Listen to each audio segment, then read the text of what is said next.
To our listeners and guests, Stephen Long here. Thank you for helping us reach the 50th episode of Gaston's Great. If you had told us over a year ago that we would have accomplished this milestone, I'm not sure we would have believed you.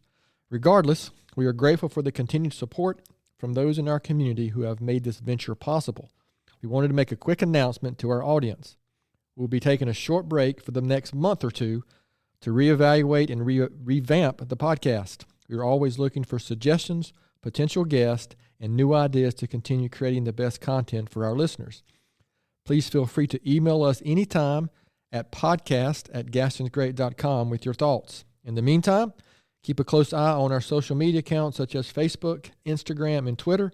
You can find all of our platforms by simply searching Gaston's Great. During our recording break, we will be re-releasing our favorite episodes, posting behind-the-scenes videos, the original Gaston's Great YouTube videos, announcements about our third season, and more. We are very excited to continue highlighting the great things happening in and around Gaston County. So stay tuned.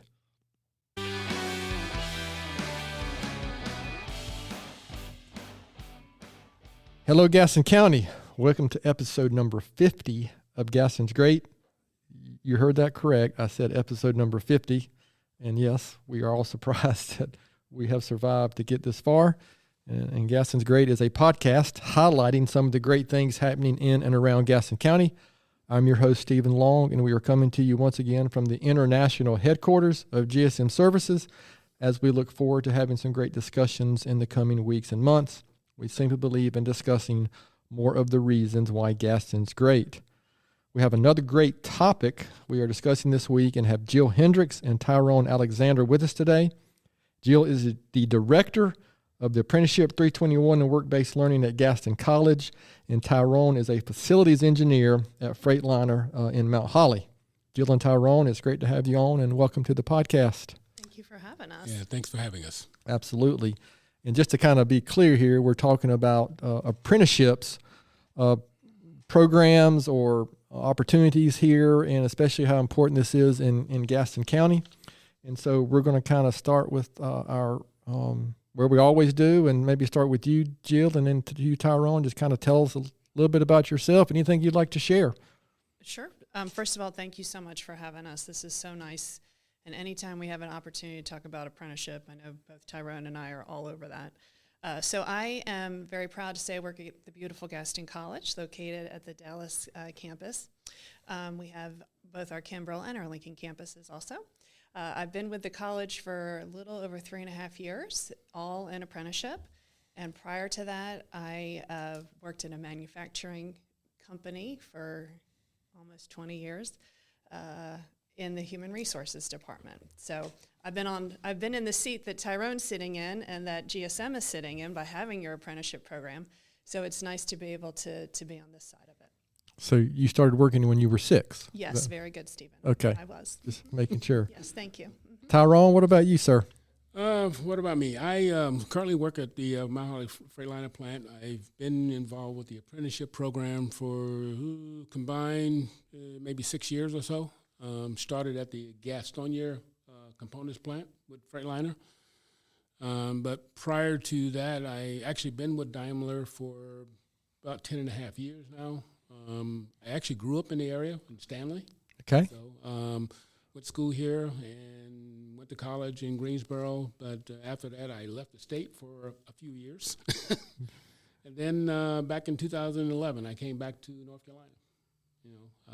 So then I got the job at Freightliner, and after a few years, I recognized that our apprenticeship program at Freightliner needed just a little boost, a little different thinking. So I started getting involved with that, and then actually with Dr. Hendrix and those guys over at Gaston College.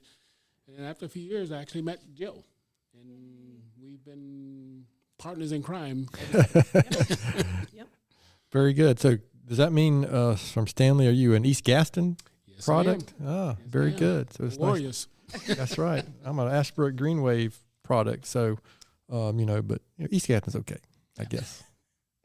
So, so here's the first kind of big question. Now this is, and maybe go back to you, Jill, and for our listeners who may not, we're so ingrained in it, we kind of we just don't think about this question much anymore. But what is apprenticeship? What does that mean from your perspective? So for our listeners who just might not be familiar with that topic and that term. Mm-hmm. Sure.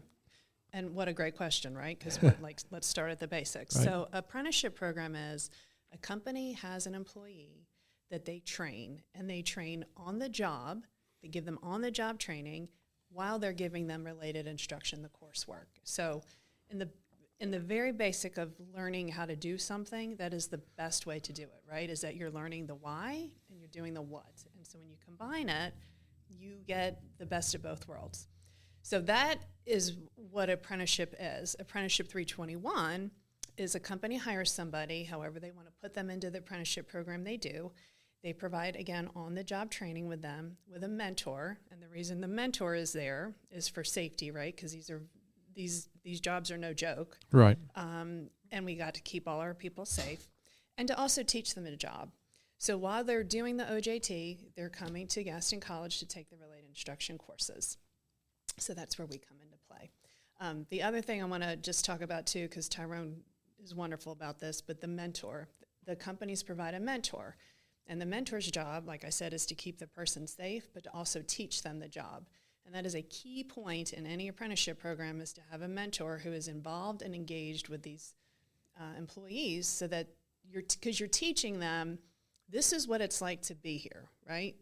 And it's the soft skills, we show up on time, right? We're kind to each other, we're respectful, and also the hard skills, this is how you operate the equipment, or this is how you work this process. So that in its basic element is an apprenticeship. All right, very good. So let's quickly shift to Tyrone, kind of related to that, obviously. How would you describe the apprenticeship program that you're involved with at Freightliner? Actually, pretty much the same as what 321 is. Okay. Probably the key difference is all of our current apprentices are currently employees at Daimler.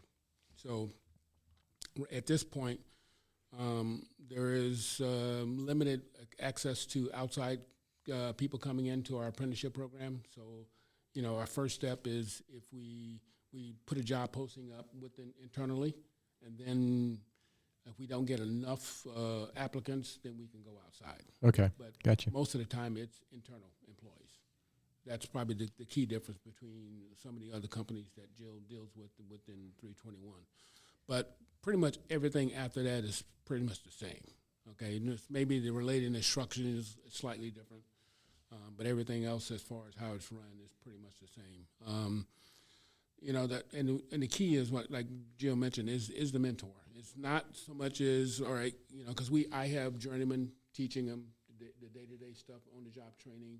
But, me as a mentor, what I do is, if they've got a problem, I've got a problem with my classes, I've got a problem with my schedule, I've got a problem with my pay, those are the types of things that a mentor will step in and assist them or help try to resolve, the daily issues that come up. Okay, so that's a lot. You just put kind of a whole program there together. So, why would you say, how long has Freightliner been doing this, or Daimler, and what was the reason? What was behind? Well, Daimler, just like a lot of companies, have recognized that the talent pool is either dried up or starting to dry up quite a bit. So, it's dried up. So I think, you can. We feel you. You can find a few people here and there, but for the most part, the pool of technical skilled labor is not there as much as it used to be. So you've got to try to develop that, in-house, because everybody is, does things slightly different, whether it's at Daimler or Bosch or anybody else, you'll take a skilled trades in, and there are slight differences. So you want to train that person for how you want them to do things, and that's what's key in a skilled trades, an apprenticeship program, is teaching them the things that you want that works best for your company or your plant. Yeah, I think we've had the same experience. I don't remember when it was, sometime 12, 15 years ago, we saw what was going on in the trades. And of course, that's different than what we've experienced the last 6 to 12 months. This And the game has changed. correct. I mean, this is a kind of a whole new level of struggles to find new team members. However, we have seen the last few weeks and month or so that's starting to. I think our HR director said we were going from the great resignation to the great regret, maybe, and people are starting to come back to work. At least that we're seeing a little bit of that. But to your point, Tyrone, yeah, we made this conscious decision that we're going to have to train internally. We're not going to get very many experienced people, are not going to come in our industry. If you're really experienced and you come in our front door and you're not working, there's some reason you're not working. Absolutely. So occasionally we might get someone that a company's closes or they've moved to the area that are exceptions. But in general, and especially on the HVAC technician, the technical side of our HVAC world, yeah, if somebody shows up and they're local and they're not working and they get a lot of experience, there's a reason they're not working. This is our experience. So we kind of have changed the way we do things, whether it's working with Gaston or another local school or just doing it ourselves. And we do have an apprenticeship program here that if I don't mention, I think Jill is going to beat me with her headphones that she's not wearing. But this question is for both of you. I mean, what would you say kind of the general benefits? I mean, I'm going to comment on this from an HVAC's perspective.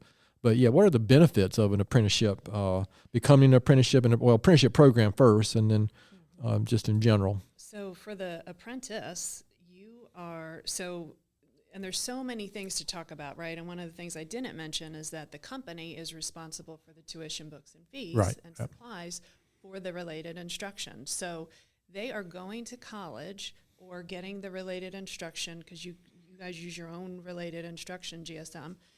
So they're getting the education piece at no cost to themselves. So it's a free education. When they're working, they're making money. So it's this earn while you learn concept, right? So, and companies don't pick folks that are like, this person's okay. Like they pick the folks that they believe in, that they know that they're going to get a return on their investment in, right? So you are creating a career opportunity for this apprentice. So career opportunity, free education. There is an education credential of some sort, right? That if they've graduated from your internal school, they have that credential, or from the college, there's an associate degree, diploma, or certificate. So they're creating opportunities for themselves. So as an apprentice, if you are ever given that opportunity, please take it because life gets pretty good, right? From the company standpoint, Tyrone and you, Stephen, both said you're developing talent, right? Because that is some scary stuff out there of this candidate pool and trying to find them. So many reasons why companies should do it. One is you're creating your talent pipeline, developing your talent pool, and you're also you're increasing morale. And the reason I say that is you will have some folks that will never, ever, ever apply for the apprenticeship program. Yep. But the fact that you have one means you care, right? And when you care about your employees, like morale automatically increases. And for those companies that use Gaston College, because we're a community college, we have grant money. Like we're able to source grant money. So for the advanced manufacturing, we pay for through the Duke grant. Thank you, Duke. We pay for the tuition, and we're also able to source some other grants that will hopefully help in the future. So there's a cost benefit, right, to using apprentices. And then finally, the third party in this is the community, right? And the community, keeping people in this area, developing talent, upskilling folks, like everybody benefits from that. So that's why we should have more apprentices. So that's terrific. Really,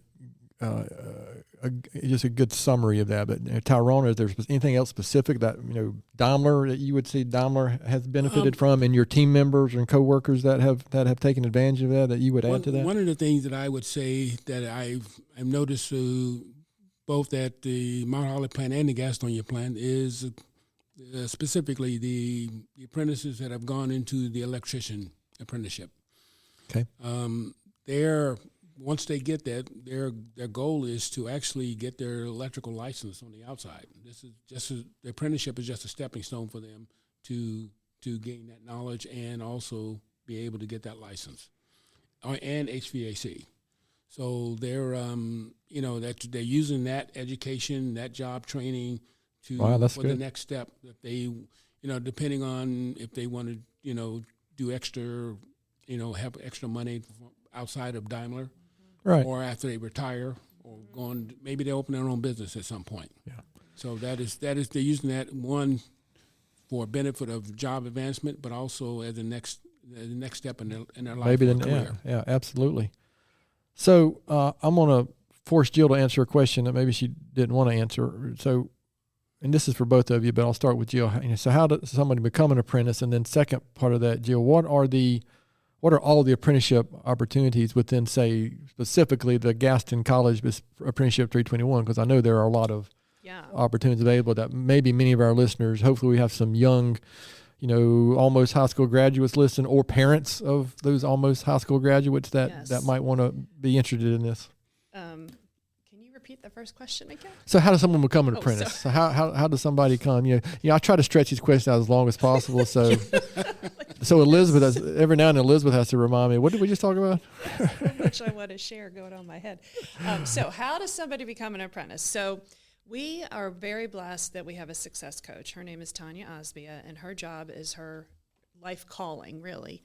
And so she meets with so we find out from other companies. We have apprenticeships at gaston.edu email address. We have, or you can fill out a form on our website. Okay. But she meets with them and explains the apprenticeship program. And then we have what's called College Central. And so the apprentices post their jobs post their resumes on College Central, and then the companies can go and source them. So that's one way. And then we have a youth apprenticeship program. In fact, next Tuesday we're having our all-apprentice meeting. And the youth apprentices are seniors in high school that are going to come and present themselves to all these companies that come, right? And so that's another way that they can connect and get hired. So that is how the process starts. And again, we have some companies that select internally, like Tyrone was saying, that they can apply that way. And companies that have apprenticeship programs, like that's another recruiting tool, right? That if you want to hire if you want to promote from within into the apprenticeship program, because to me that's a promotion, that is part of your spiel as to why you should work here. The other thing I want to add too is that we have some parents that are a little bit hesitant or gun shy about putting their children into skilled labor, either advanced manufacturing or medical, the pathways that we have.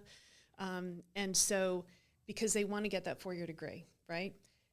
You can still get a 4-year degree being an apprentice. Like that's the beauty in all this, right? And for Gaston College, you will get a diploma or an associate's degree in the advanced manufacturing pathways. That is a platform for you. You can either stay in that role, thank you God, right? Because we all need them, right? As an industrial electrician or a chemical operator, or continue on with your education and get that 4-year degree. Some companies have tuition reimbursement, so these apprentices are paying nothing for their education. That's nothing. Right. And creating wonderful careers through their own choice. So there's so many benefits to this. And then the pathways that we have, Stephen, like I mentioned, we have advanced manufacturing, industrial electrician, industrial maintenance mechanic, mechatronics, which is the combination of electrical and maintenance, which is pretty cool. I'm getting ready to add brazing operator from one of the companies that we work with. So most of the advanced manufacturing pathways, and then the medical, we have paramedic medicine, CNA 1, CNA 2, which are certificate programs, and we're getting ready to add certified medical assistant, PN, yes, and the PN to RN program. So we are very blessed that we work in this county, right? Now, Gaston College does service Lincoln and Gaston counties, but we are very blessed to work in these counties that understand the importance and the value of apprenticeship and the power that it has. Mechatronics, that sounds like a Transformer character or something, doesn't it? Yes. So all you kids out there, I mean, you're going to you're learning how to be a Transformer at Gaston College. I know, right? Was that a bad joke, Elizabeth? Elizabeth is used to my corny dad jokes that we have around here. Sorry. So that was because that's extremely important, and I wanted to make sure that any of our listeners, they just need to be aware of what's available here, because sometimes it's some of the stuff at Gaston colleges and not in a lot of the episodes we've had on some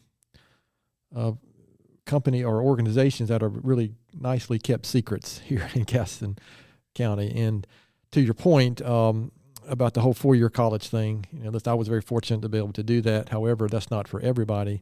And this whole college debt crisis, or whatever you want to call it, if you research that, you'll see why it's called that.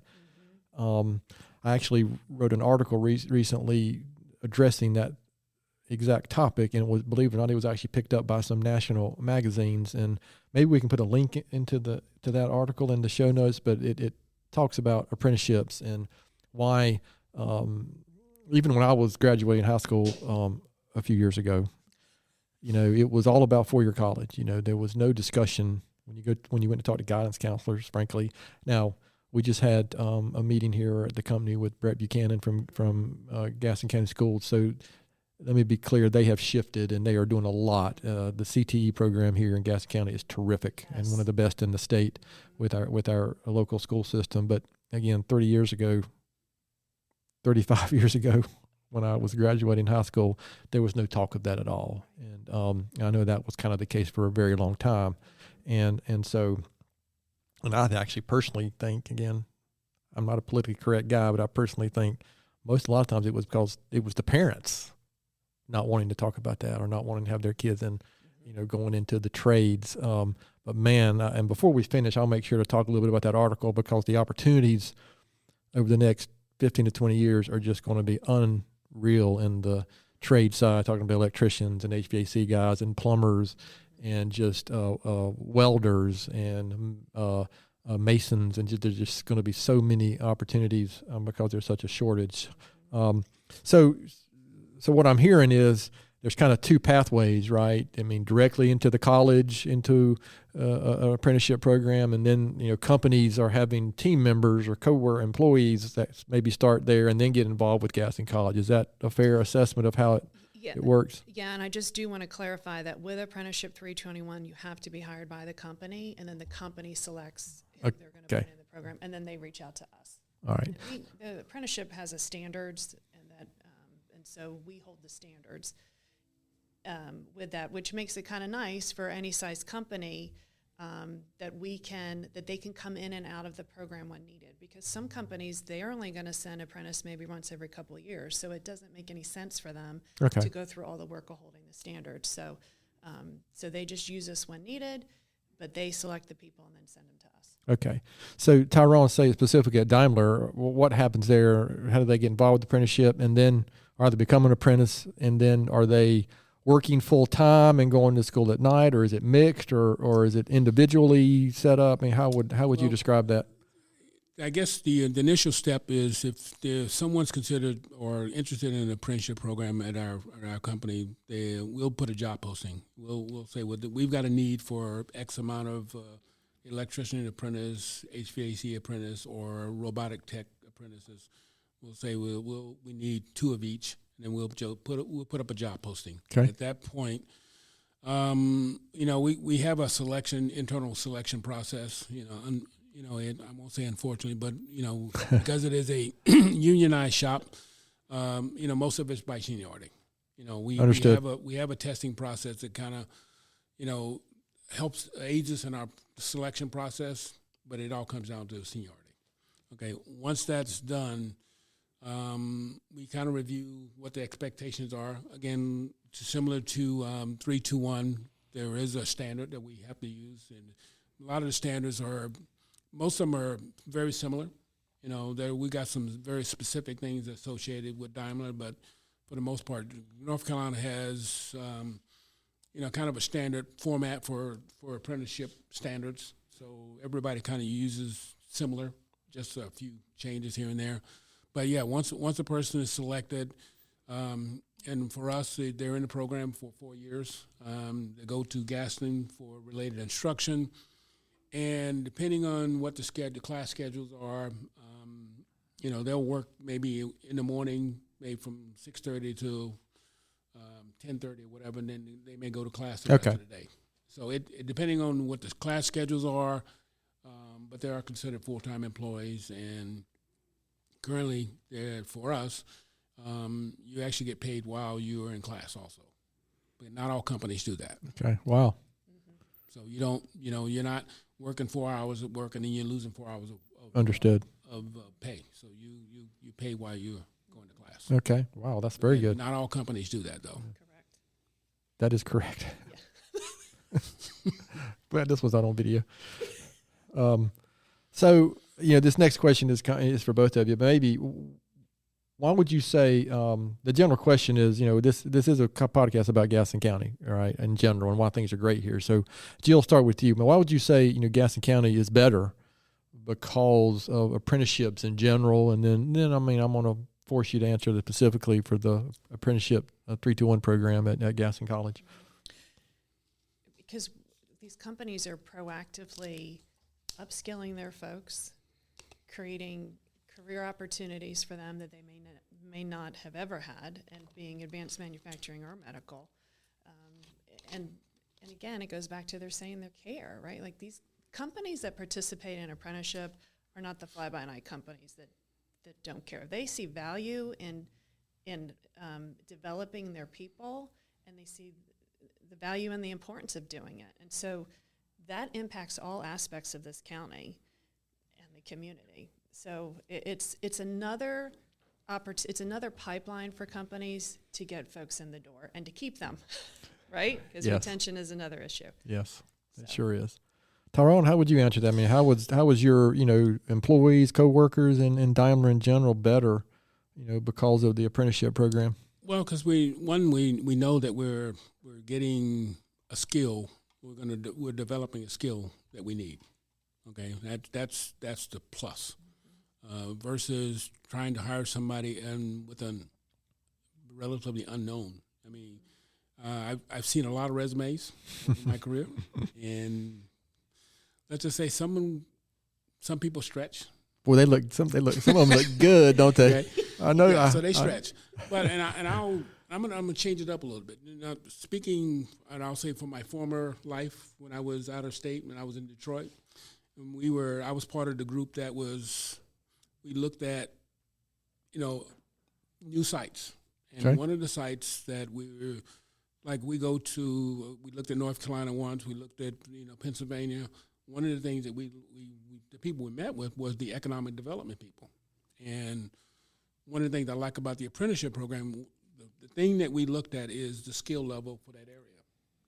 And if you were trying to put a site like a lot of companies are doing now in Gaston County, if the one thing they should be looking at is what kind of talent base are you have and how are you developing that talent. So one of the things that the apprenticeship program is giving companies that are interested to come in this area to at least a little more confidence that we know what we're doing here. Mm-hmm. So if you're going to a place that your skill level is low, then you may not want to develop a site here. And everything that the Gaston Business Association is trying to do is they're trying to attract, and one of the things that helps us sell Gaston County is an apprenticeship program. Yeah, and the workforce in general, and having a community college like Gaston who has, I would assume, again, just out of my ignorance, but I would assume that especially the advanced manufacturing piece is just when companies are coming in to look. I mean, I would assume that's a big selling point. Is that a fair assessment? They come to the Center for Advanced Manufacturing, the CAM building, where we get which is a super terrific location. Right? And I had nothing to do with it, so I can say that.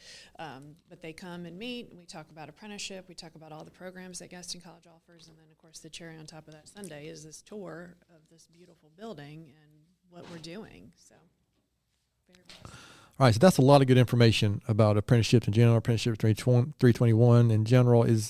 Or specifically, is there anything I haven't asked, anything that I should have asked, or other topics before we we're going to stay on 321, obviously, apprenticeships, but we're getting ready to shift gears here shortly for some really important questions. So yes, I'm going to add a couple more things. So Very good. For companies here in Gaston County and Lincoln, because we serve them both, if we teach it at Gaston College and we make a class out of it, I can add it as an apprenticeable pathway. So if you have HR, cybersecurity, it doesn't just have to be advanced manufacturing. Right. It can be any of the classes that we teach. And so because I think traditionally apprenticeship, folks think of apprenticeship as advanced manufacturing, right? And so we can break down those walls and really, like I said, if we teach it and make a class out of it, I can add it. For people interested in being an apprentice, and I know I said this already, but please reach out to us at apprenticeships@gaston.edu. And I also want to thank you again, Stephen, for even having us, because being able to talk about apprenticeship, because GSM has their own apprenticeship program, Daimler has theirs, we have ours. Rising waters raise all ships, right? And so we're trying to help Gaston be even greater, right? Wow, that was really good. We did clip that for our marketing for Gaston's Great and Gaston County in general. Jill's got it going on. Tyrone, anything else you want to add there, or anything that we haven't asked about? One of the things I wanted to add, people, and some people probably have a misconception of apprenticeships as far as being able to get them. You don't have to have that skill to get into it. Right. Some people say, well, I'm not really familiar with that.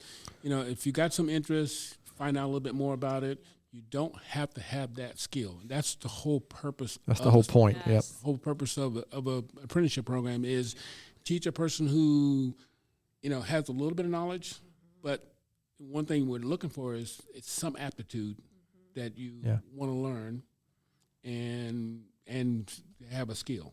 So you don't really have to have, that real core knowledge of a skill.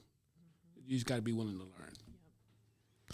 Yeah, I think that's a great point, because that's kind of what I mentioned earlier, the kind of the shift we made here at GSM 12 or 15 years ago, and you're exactly right. And we're hiring individuals on more on attitude and willingness to learn than we are about skill, even mechanical. Some mechanical aptitude, we do some kind of pre-testing on some mechanical aptitude, but in general, are you a good person, you want to learn, you got a good attitude, and you're willing to take that step out to learn something, is where we're seeing success over the long run. So I appreciate you sharing that. So you may have already answered this, Jill, but before we move on, any advice you would give someone wanting to get involved with something like Apprenticeship 321, apprenticeships in general, Gaston College, or if you kind of already answered that question?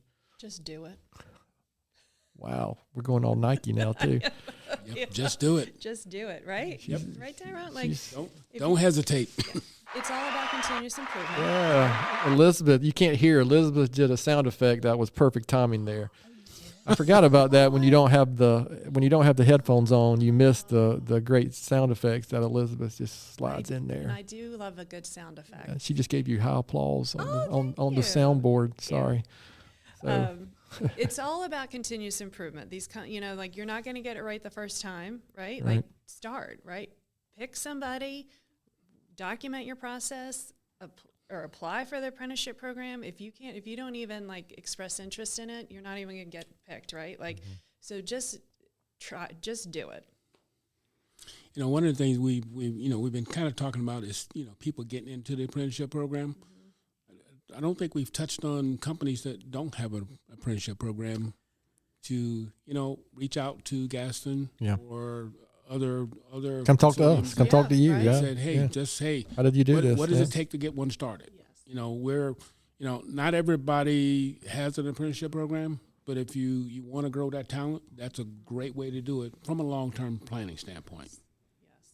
And you can use our standards to start because that's kind of a big deal to get the standards going. So we are truly a community college. We're here to help the community. So any way we can do that, call us, and email us. Yeah. And then think about it. If you start and you stumble, make a couple mistakes, okay, so you stumble.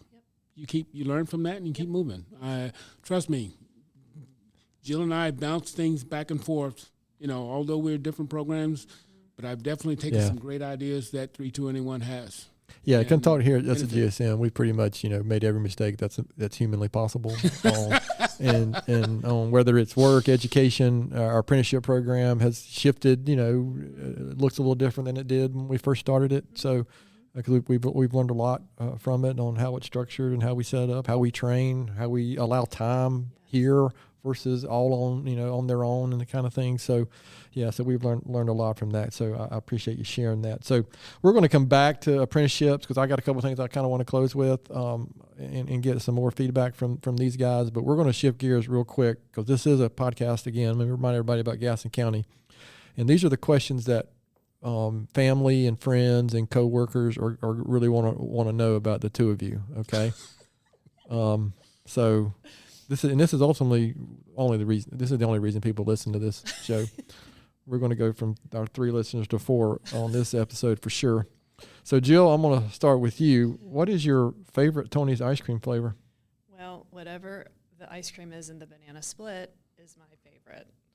I don't even know what the ice cream is. I just order the banana split. Vanilla? Sure. With hot fudge sauce. I have no idea. I don't get not banana the split. So yeah, hot fudge sauce, not the chocolate syrup. Oh, okay. So there's a difference It's between. up there. Okay, that's a pro tip. Absolutely. Ice cream pro tip. Yes. Tyrone? I do a little different. I go for the shakes. No, Mine that's is a mixture of strawberry and chocolate. a shake. Ooh, wow. a chocolate strawberry shake, like half and half. Wow. Yes. All right. Good. Tyrone just upped Jill's pro tip on that one. Yeah. Actually, he just destroyed your pro tip, Jill. I'm going to have to write that. That sounds like something I'm going to be doing here soon. Okay. Good combination. So, Tyrone, I'll stay with you. Sundrop or Cheerwine? Oh boy. It depends, but I would probably go with Cheerwine. Cheerwine. Yeah, me too. Diet Sundrop. Diet Sundrop. You got to balance out the banana split with the diet soda. That's good. We won't tell you what that sound effect she just did is until you listen to it yourself. Jill, favorite local restaurant? So I have a list. Is that okay? Sure. Okay. Like I said, this is the most unprofessional podcast ever, so we don't have any rules. The Pickle in Dallas. Okay. Whiskey Mill, either Bessemer City or Gastonia. Okay. Although Gastonia is very fancy because they have real plates versus Bessemer City only has the paper boats. That's the former Pizza Hut, right? Years ago in Gastonia. Isn't that where it is? Yes. Mayworth's in Cramerton. Kyle Fletcher's in Gastonia for barbecue. Italian Dino's in Bessemer City. Dina's is terrific. Right. The Lodge in Belmont. The nachos are amazing. And then China Gourmet on North New Hope Road. Okay. That is the longest list of restaurants we've ever had. And so for you, I came with one, so so anybody out there, Jill is marketing the new restaurant spokesperson apprenticeship program that they have at Gaston College. That is why I had to print out the questions because I would never have remembered all that. So thank you. Tyrone, what's your one? I got my one, and that is Peter Wheel. Oh, Peter Will's terrific. Yeah. Oh, that's a great one too. That's like, so And in fact, I may be going there after this. yeah, you're really close. That is a problem with us. We're really close here to several places like Tony's that I shouldn't go to very often. The Peter Wheel. Well, that's what I miss about working in Gastonia. Oh, is the Peter Wheel? Well, restaurants in general. Not just Peter Wheel, Holly yeah. Plant, there's really nothing over there. But Yeah. well, that's a different story. But Okay, yeah, Peter so Wheel. pro tip, another pro tip. Tyrone's got the pro tips going on. He just in one word, he crushed Jill's restaurant. No, I'm kidding. Those are all great choices. Tyrone is a man of few words, but very, very powerful words. All right, Tyrone, favorite outdoor activity in Gaston County or favorite park or? Activity outdoor would be golf when I have a chance. Very good. Yeah. I haven't really spent a lot of time in parks, and I'd say the one is Rankin Lake. Yeah, Rankin Lake's terrific. Yeah. But Very close to the Gastonia plant as well. down the street. Yep. Jill, what about you? Are you favorite- going to name every park in Gaston County? I just have two. Favorite outdoor activity in Gaston County is walking around Gaston College because it's so daggone beautiful. Okay. And then my favorite park is Poston Park because of the dog park. I can take my dog Coco there. Well, Poston is great. Yeah, I spend a lot of time out there with my children on the soccer You fields. didn't plug the Stampede for success? Thanks, Tyrone. I think that, well, he's opened that can, so let's go ahead. Stampede for Success is coming up, everybody. For more information, go to the gaston.edu website. Oh, man. We walked in it last year, so. Very good. And it's beautiful. Gaston Yes. College is beautiful. Yeah. So. You're walking around Gaston College in Postman Park. I have to give a plug here to my F3 buddies and Jill. I'm not sure this is. I might say unfortunately related to one of my F3 brothers and co-workers here, otherwise known as Purple Haze. But we run through Gaston College on Sundays. Are you aware of that? No, I did not. And know Poston Park is one of our locations that we work out on Tuesdays and Thursdays. So there you go. Yay.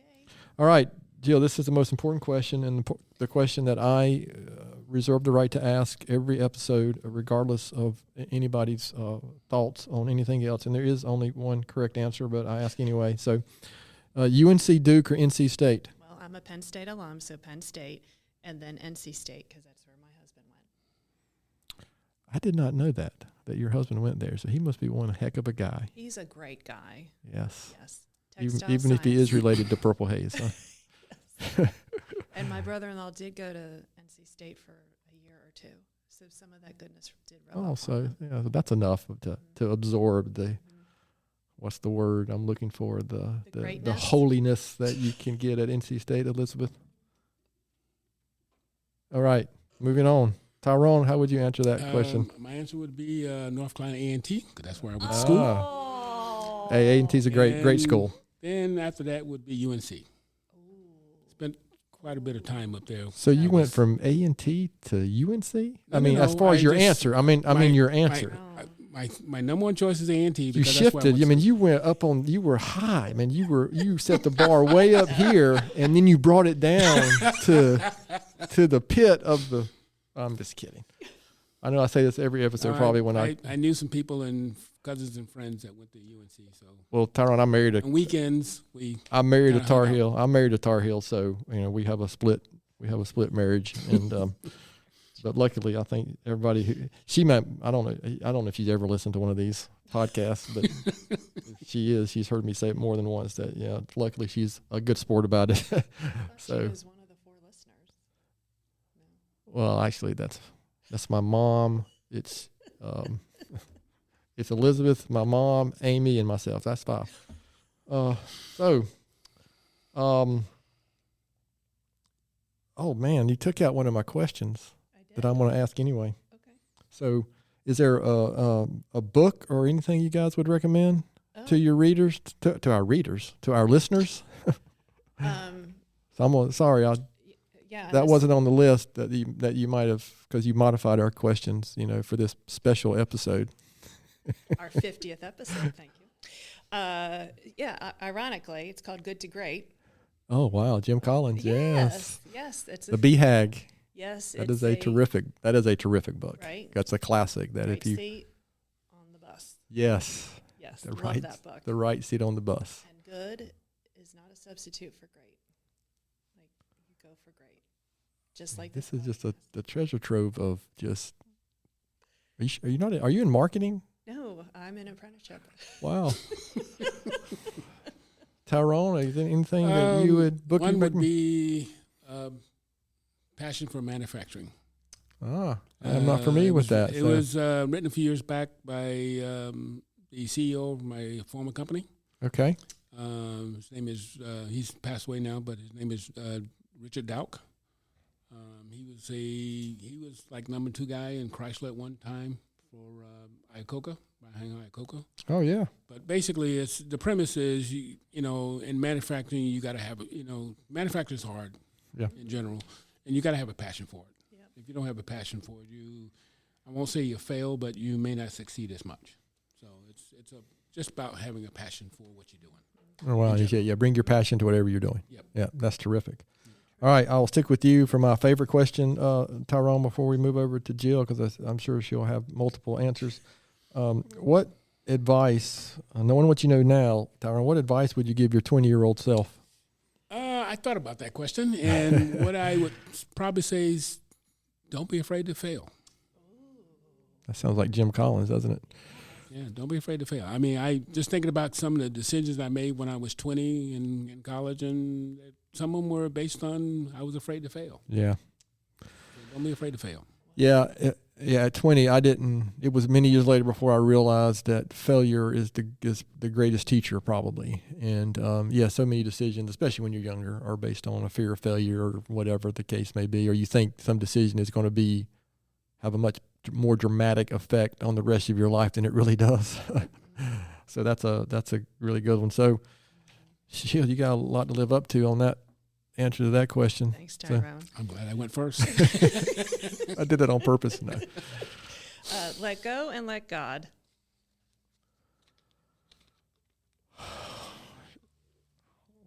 I'm speechless. Okay, you're gonna have to expand on that one for me. So let go and let God. Yeah. So I am with an O, worrier, not a warrior, with an A, a worrier. And so I just think all the times and all the energy spent worrying about things. If I just let it go and let God, it'd be much better. Probably wouldn't need hair dye. Yeah, the things that we think are in our control. Yeah. We have no idea, do we? No. Yeah, a phrase that we use around here, and because we often, the worry that something that's about to come, or a situation you find yourself in, you got to go deal with something. A question we like to ask here, and I'm stealing it from a gentleman named Mark Madison, who I learned it from, 22 or 23 years ago, is ask yourself, how do you know it's bad? How do you know it's bad?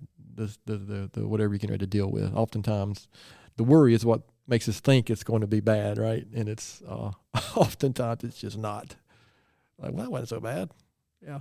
What about the 3 weeks of build up to have to deal with something, and you think, gosh, well, that was silly to feel that way. So let go and let God. So for the record, that might be, I'm writing it down, Elizabeth, because that's a good one. Can I share one thing my mom told me to? You sure can. She said, my mom once told me that in the end, everything will be okay. If it's not okay, it's not the end. And I have, along with let go and let God, yeah. I tell you what, they're bringing a strong game to episode number 50. We knew it, Ty. We knew it. That's why we did it. This one. You know what? This one's going to get us syndicated. We're going to be syndicated now in Lincoln and Cleveland County. At least Lincoln, because we service both those counties. Yeah. Okay, I think you've already shared it, but let's share it again. Where can people go to learn more about Apprenticeship 321, get involved, tell their kids about it, share it? Yeah. Just everything and anything you want to share about that. So go to gaston.edu under Find a Program and click on Apprenticeship 321, or email us at apprenticeships, that's with an S, at gaston.edu. Okay, very good. So are there any additional programs or apprenticeships that you see on the horizon that you guys are looking into? Or is it solely when companies are calling and saying, hey, can we start this? Or so that is where we are reactive, is that we have to have a company ask for it, and then we can become proactive. But yes, we'd love to have some HVAC apprentices. Was that just saying. Did she just try to end the podcast with a shot fired over the bow there? And Tyrone, how do people find out about Daimler? Well, that's a little different. Again, since we, mostly recruit from within, right. But when the occasion that we do have the opportunity to go on the outside, we will post jobs on Gaston College's College Central, and also we would they would go be external job postings, so it would be on Indeed or Job Monster or anything like that. Okay, so besides the Gaston College thing, the typical ways that people can go and find out what's yes. available and what's going on there. If we are able to go outside, that's a way they would find out. Okay, very good. So this has been really good, and just for my buddy out there, a gentleman named Kurt Voorhees, who is one of my F3 buddies, I didn't use the word terrific at the end of this podcast.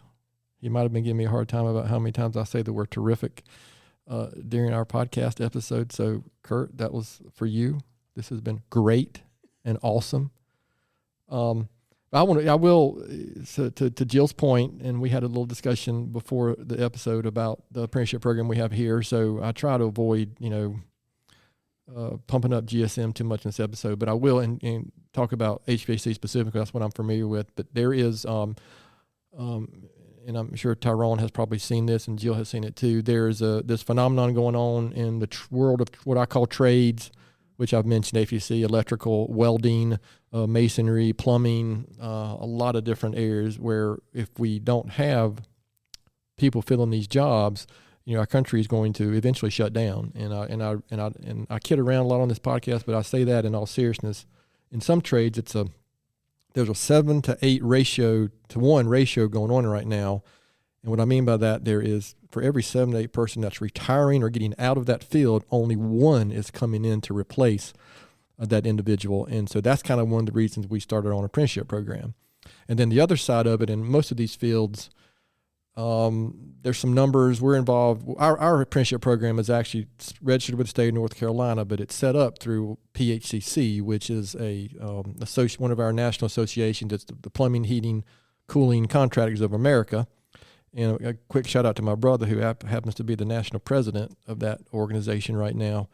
But you can find data that shows somebody coming out of high school, works for a company like ours, gets into an apprenticeship program, starts and is working and making money and learning the trade at the same time. 4 years later, they probably have made potentially $200,000 to $250,000. They could be making as much as $70,000, $80,000, $100,000 a year, be in their own house. And an individual getting out of college at that time could be in $200,000 of debt, may or may not be able to get a job in their elected field of study. And so that's can be a $400,000 to $500,000 switch or gap there in that situation. And those are real numbers. Those are real numbers that we're seeing across the trades. And right now, if you got a trade skill, you can call your number, you can find a job anywhere you want to in the country. So I would just encourage parents out there and young people out there to consider it. And like I said earlier, we'll include a link to an article that I shared a few weeks ago that kind of just describes that scenario and the opportunity that is available out there. And I would also encourage any companies that are listening to, talk to Gaston College, talk to companies like ours who have started an apprenticeship program. It's not as hard as you think, actually. It sounded impossible maybe when we first started talking about it here at GSM, but when you got great partners in your company and hear stories like what Gaston College is accomplishing and what Daimler is accomplishing, it reminds you that pretty much anything is possible out there, and you don't have to go get engineering degree at NC State like I was fortunate to do to be successful and again, maybe when I say successful, I know everybody defines success differently, but that American dream is available, and I'm going to go out on a limb and say I don't care what you hear elsewhere in the media, and that American dream is available here in Gaston County. And so, sorry, I went a little tangent there, but that's something I am talking about passion, Tyrone. That's something I'm very passionate about because I'm getting ready to have my son is getting ready to graduate college here in a few weeks, and from Western Carolina, and so he's getting ready to get a taste of that job market and see what happens there. So, but he also has enough skill from working here that he could, do pretty much anything he wants with that background. So, any last words? Since I just totally took over the podcast. That was awesome. I do want to make one thing that I guess I should have brought out earlier. One of the benefits that the apprenticeship does, it allows people who are unrepresented, like minorities and females, absolutely, get introduced to the trades where traditionally they have not had that opportunity. Good example at Mount Holly, we've got 2 young ladies that are they're probably in their second year because they started like 2019. So, and traditionally, you didn't see females in those absolutely type of trades. And in Gaston, I think Nora's have the one. So it's allowed that opportunity where in years past they didn't have that opportunity. Yeah, we have two females in our residential service department. Okay, so I appreciate you saying that, and they're terrific. We've had two others. One actually decided to go back to school for welding, and the other one just decided, to go. I think go back to college. So yes, that's a great point. That it is an opportunity there that maybe we don't talk about as often as we should. Jill, any last words or any more just quips that we're going to be writing down for memory? So one more thing, and then I'll stop. I promise. I went to a seminar a couple months ago. When you turn over, the cost to retrain somebody is 33% of their base salary, right? Yeah, I don't doubt that at all. Yeah. And so that's just for one, right? So. Like I said, the companies are responsible for the tuition, books, fees, and supplies. We are $76 a credit hour, so it is significantly less than a private college. So you get the return on the investment. You're going to spend that money, right, because you're trying to rehire. So recruiting, training, retraining, you're going to spend that money. So use it to invest in your people. Very good. That's a great way to finish before I do my own book recommendation that I do every episode. And somebody that I follow and like very much from a business side is a gentleman named Donald Miller. He wrote a book called Business Made Simple. It's just a great, if you want to learn the basics of business and kind of get you a head start, especially if you're going to business school, going to Gaston College, going into the business world. I think that's just a great place to look. I would also encourage you to find him online and follow him maybe even on social media. And my quote or thought for this week is one I've used a couple different times, and it comes from a gentleman named Arsenius the Great. Look him up. He was a 3rd or 4th century gentleman. But he said, "I have often repented of having spoken, but never of having been silent." So I call that the foot and mouth disorder, where you stick your foot in your mouth. And I'm afraid to say I've been guilty of that many, many times. But that quote struck me as one that, maybe we should listen more often than we speak. And that advice would have served me well when I was younger. But so, again, I like to share something every week. So thank you to our listeners out there. Thanks so much for taking the time to listen to today's episode. Please spread the word if you can about the podcast, and please don't hesitate to contact us here at podcast@gastonsgreat.com. We are always looking for suggestions for future podcast topics and guests. You can find the podcast and subscribe at the website, gastonsgreat.com, or anywhere you listen to podcasts. Please follow us on all our social media platforms. And as Elizabeth tells us, please give us a review or maybe a 5-star rating if you can. 5-star rating if you can. Anything less than that, you can just skip, and you can rate Joe Rogan's podcast less or something. But so a big thanks to Jill and Tyrone for being our guests today. It was a great topic and discussion. And Gaston's Great is produced and brought to you by Elizabeth King and Amy Anderson from GSM Services, and edited here locally by the Sumner Group. I'm your host, Stephen Long. Thanks again for hanging out with us, and please keep coming back to hear more reasons why Gaston's great.